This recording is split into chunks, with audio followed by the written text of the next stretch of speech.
Welcome to the Spectrum of Fashion at the Maryland Center for History and Culture. This exhibition features nearly 100 garments from a collection that totals over 12,000.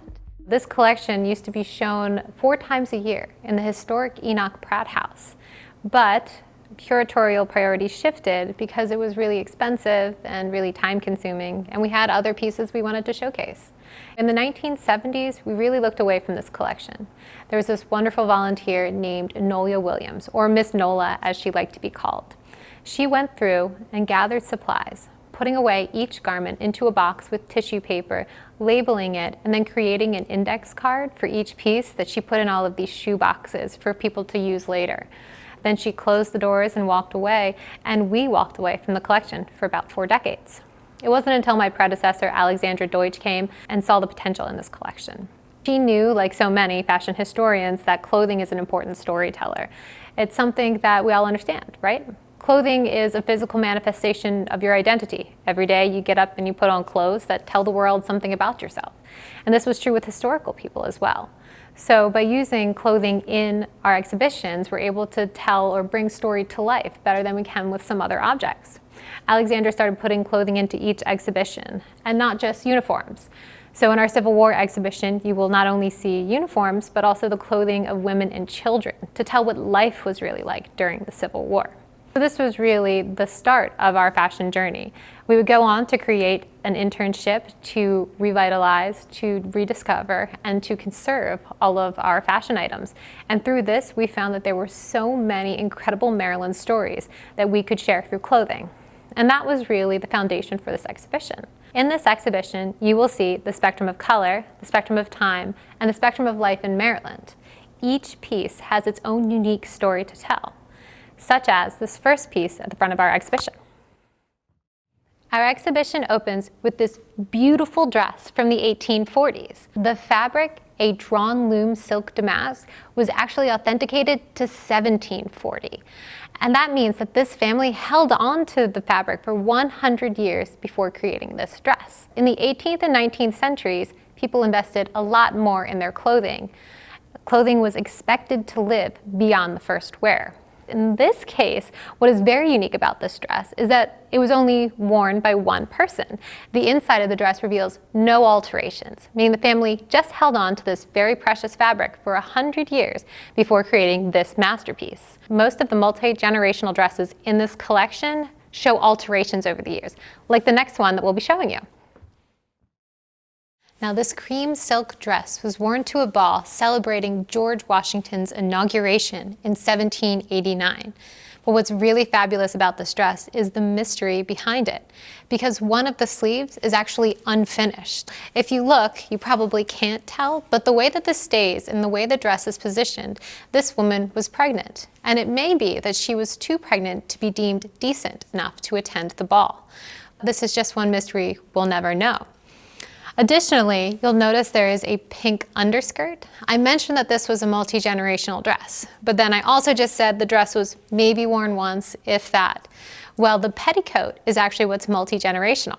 The reason you're not seeing it on display is because in 1920, somebody went up into the attic, found this beautiful quilted silk petticoat, and turned it into a beautiful quilted silk cape. Now, it is remarkable, but we couldn't undo that to make it back into a petticoat. That would be robbing this piece of some of its history. So instead, we used the color to match a silk to create the piece that you see here. But it still remains a multi-generational piece. Now, the last few pieces that I've shown you have really been high-end clothing worn by women for special occasions. But this exhibit is so much more than that. In fact, the next piece you'll see is an example of workwear in our spectrum of fashion. One of the rarest discoveries in our collection is not a high-end couture piece, but this wool cape and coat worn by 2 formerly enslaved men who worked at the Hampton National Historic Site when the Ridgely family lived there. Now, when we pulled this wool coat out of its box, we saw that each button had a stag's head on it. Now, this was a clear identification of the Ridgely family.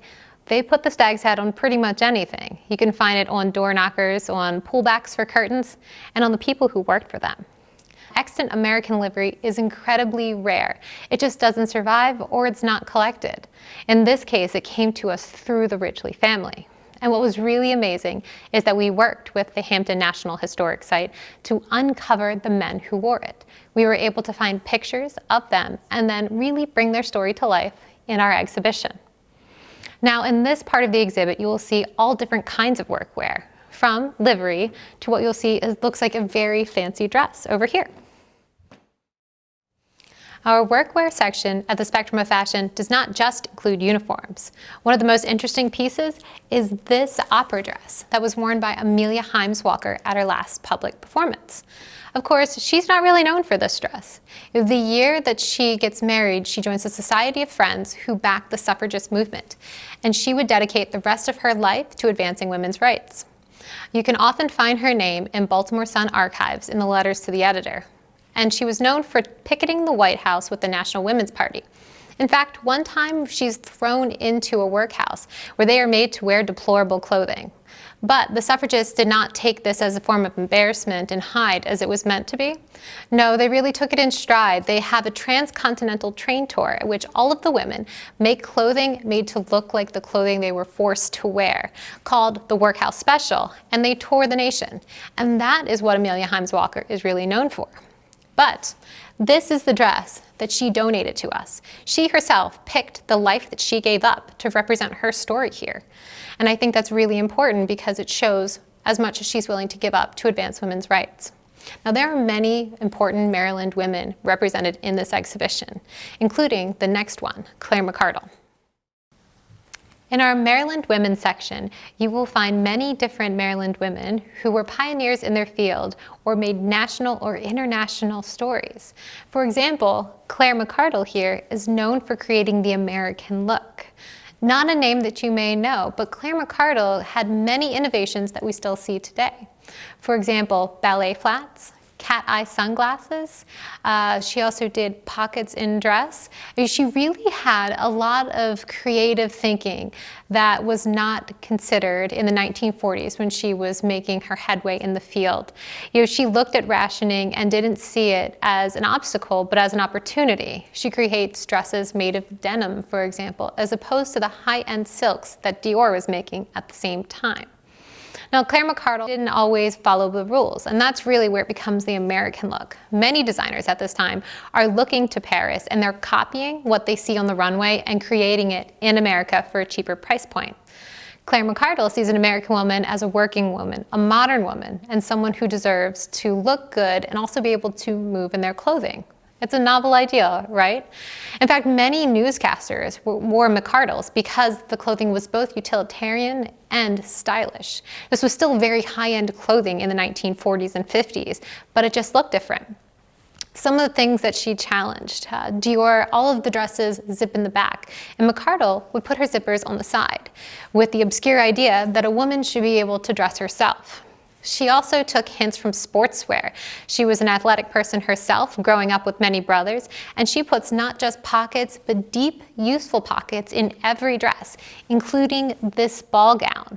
She also does something where she makes one dress that could be worn by multiple women. Instead of having that wasp-like waist that you'll see in Dior's new look, she creates something that's sort of like a trapeze dress, and she uses a 2-yard-long sash that the wearer could set wherever their natural waist was, making a dress that worked for many women.